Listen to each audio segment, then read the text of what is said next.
Halo sahabat Genaci, ketemu lagi sama Kak Narita di sini di channel YouTube kesayangan kita semua, Ayo Cerdas Indonesia.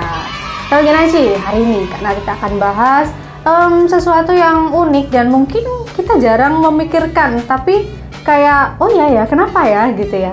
Nah, tapi sebelum itu buat sahabat Genaci di rumah, bagi teman-teman yang belum subscribe, silahkan klik tombol subscribe di bawah ini dan jangan lupa nyalain loncengnya ya. Jadi kalau ada video baru dari Ayo Cerdas Indonesia, sahabat Genaci di rumah langsung bisa tonton, like, share, komen gitu ya. Share juga ke teman-teman biar video ini semakin bermanfaat. Nah, sahabat Genaci, hari ini Kak Narita akan bahas tentang cicak. Nah, mungkin kalian tahu ya cicak. Apa nih yang dibahas dari cicak gitu kan? Oke, Kak Narita akan bahas kenapa cicak itu bisa ada di tembok atau di langit-langit rumah kita, bahkan dia nggak jatuh padahal dia tidak bisa terbang. Nah, gimana cara cicak bisa ada di atas sana gitu ya? Ternyata ini ada rahasianya loh ya. Bukan rahasia ya sebenarnya, tapi ada ilmunya gitu. Ada ilmu yang bisa dijelaskan. Nah, di sini Kak Narita akan jelaskan secara detail kenapa cicak bisa menempel di dinding dan langit-langit meskipun dia tidak punya sayap dan tidak bisa terbang. Nah, ternyata sahabat Genaci, cicak itu meskipun dia nggak punya sayap, tapi di kaki cicak itu terdapat bulu-bulu halus, bahkan ratusan atau ribuan bulu-bulu halus yang berukuran mikro atau sangat kecil. Nah, itu biasanya disebut dengan seta. Ingat ya, seta. Oke, tidak usah ditambahi N gitu ya.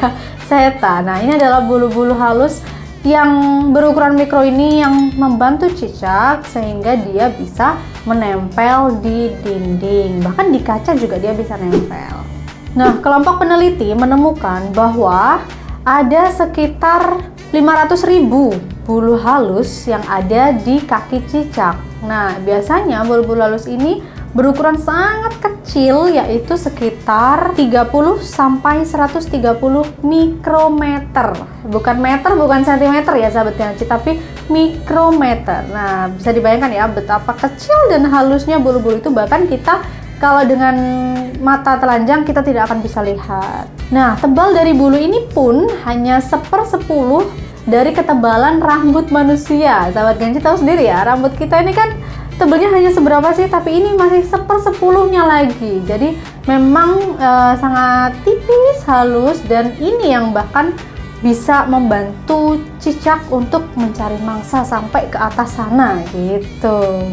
Nah, tapi dari bulu-bulu halus yang sangat tipis ini kan memang kuat sekali gitu ya sahabat Genaci. Jadi bisa dibayangkan ribuan bulu-bulu halus itu sehingga bisa menahan berat badan cicak yang sampai 150 gram biasanya gitu, saking banyaknya bulu-bulu halus yang ada di telapak kakinya. Nah, sumber daya lekat yang ada di cicak ini ternyata tercipta dari gaya tarik listrik antara molekul permukaan dengan molekul dari seta itu sendiri sahabat Genaci. Nah, gaya ini biasanya disebut dengan gaya van der Waals. Nah, jadi tidak serta-merta hanya bulu-bulu itu saja yang membantu cicak, tapi juga adanya faktor gaya yang terjadi di sini. Nah, terus gimana Kak? Kalau cicak sudah menempel di langit-langit atau di tembok, gimana cara mereka melepaskan kakinya dari tembok itu? Nah, cara cicak melepaskan kaki-kakinya dari tembok atau saat mereka mau berjalan, itu mereka membuat sudut antara seta dengan dinding itu sendiri sahabat Genaci. Nah, mungkin ini kalau di kita membayangkannya agak sulit ya, tapi dari sains sendiri bisa dijelaskan bahwa sebelum cicak melakukan pergerakan gitu, dia membuat sudut dulu sehingga dia bisa meninggalkan dinding itu. Ketika sudut antara seta dan dinding itu membesar, maka gaya lekat antara seta dan dinding itu juga semakin kecil. Jadi semakin dia membesarkan sudutnya yang dia buat tadi, gayanya juga semakin meninggalkan dinding kan. Jadi gayanya juga semakin kecil dan itu yang membuat cicak bisa terjatuh kalau dia tidak berhati-hati. Maka dari itu kenapa cicak jalannya sangat cepat, karena agar dia tidak terjatuh dari dinding. Nah, sahabat Genaci, kalau tadi kita membahas tentang bagaimana seta bisa membuat cicak ini nempel di dinding atau di langit-langit atap rumah ya. Nah, sekarang Kak Narita mau bahas juga, cicak itu tidak selalu bisa melekat di banyak benda gitu ya. Mungkin dia bisa di dinding, bahkan di kaca, tapi ada beberapa benda yang cicak tidak akan bisa melekat di sana, atau karena faktor itu cicak akhirnya tidak bisa melekat. Apa saja? Mari kita bahas. Nah, yang pertama, cicak tidak bisa melekat pada permukaan yang lembab. Air di permukaan yang lembab ini juga menghambat seta untuk berjalan karena ini merusak daya lekatnya, sahabat Genaci. Jadi kalau lembab itu cicak juga menghindari tempat-tempat yang lembab atau berair gitu. Kemudian ada lagi yang sangat dihindari oleh cicak karena ini juga membuat cicak tidak bisa melekat, yaitu debu. Nah, kenapa debu juga menjadi musuh cicak gitu ya? Padahal di langit-langit dan di dinding juga biasanya terdapat banyak debu ya, sahabat Genaci ya. Nah, debu ini juga menjadi salah satu musuh dari cicak karena cicak itu kalau ada debu yang menempel di bulu-bulu halusnya itu jadi bukan gaya yang dari dinding itu atau gaya yang ditimbulkan, tapi debunya.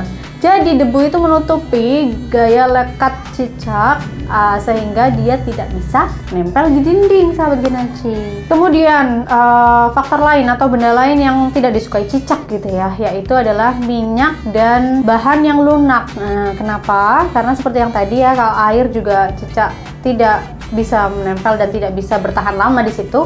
Minyak juga seperti itu, karena cicak kalau ada di area yang berminyak, mereka tidak bisa bertahan, malah mereka hanya mencengkeram minyak itu atau air tersebut gitu ya, atau bahan-bahan yang lunak itu. Maka dari itu cicak tidak suka tempat-tempat yang berminyak dan benda-benda yang lunak, sahabat Genaci. Selanjutnya, benda terakhir yang tidak disukai cicak atau tidak membuat cicak bisa bertahan lama di sana adalah pelapis anti lengket. Nah, pelapis anti lengket mungkin kita bingung ya, apa pelapis anti lengket ini Kak Narita? Nah, pelapis anti lengket ini biasanya ada pada teflon. Nah, kalau kita bisa lihat di dapur gitu ya, alat-alat dapur mamah kita atau ibu-ibu kita biasanya ada teflon. Nah, cicak tidak suka tempat ini, tidak suka benda ini karena teflon kan anti lengket. Jadi cicak pun tidak bisa nempel di sana atau tidak bisa bertahan lama di teflon, sahabat Genaci. Nah, itu tadi adalah bagaimana cicak bisa menempel di dinding atau di langit-langit tanpa mereka punya sayap atau bisa terbang. Tapi ada satu lagi keunikan dari cicak yang mau Kak Nanta sampaikan, bahwa cicak itu memiliki sistem perlindungan diri yang unik gitu ya. Dia bisa melindungi dirinya dari musuh dengan cara memotong ekornya sendiri. Loh, terus gimana Kak Nanta? Terus dia nggak punya ekor dong kalau habis dipotong atau putus ekornya? Nggak, sahabat Genaci. Jadi uniknya di sini, cicak itu meskipun ekornya terpotong, nanti ekornya bisa tumbuh lagi seperti sedia kala. Nah, keren kan?